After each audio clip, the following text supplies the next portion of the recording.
အရှင်ဖေယတပည့်တော်ကိုတစ်ခုလောက်ဖြေပေးပါလားဖေယ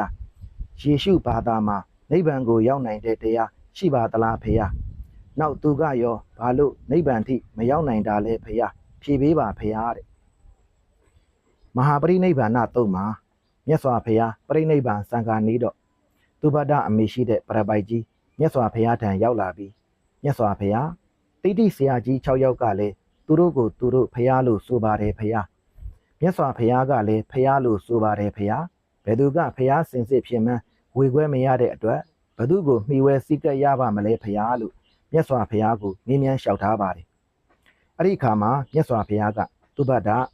နိဗ္ဗာန်ရောက်ကြောင်းဖြစ်တဲ့မဂ်ကင်၈ပါးအကျင့်မြတ်တရားဘယ်သာသနာမှာရှိလဲကြည့်လိုက်ပါကြည့်လိုက်လို့တွေ့ပြီဆိုရင်အဲ့ဒီမဂ်ကင်၈ပါးအကျင့်မြတ်တရားနဲ့ပြည့်စုံတဲ့သာသနာကိုမိဝဲစည်းကပ်ပါလို့ဖြေကြားတော်မူလိုက်ပါတယ်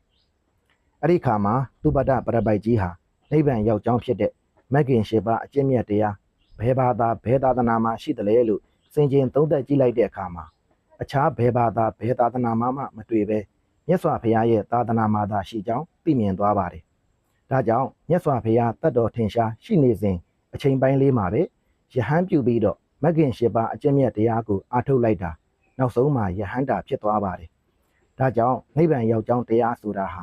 ဘယ်ဘာသာဘယ်သာသနာမှမရှိပါဘူးဗုဒ္ဓဘာသာမြတ်စွာဘုရားရဲ့သာသနာမှာပဲရှိပါတယ်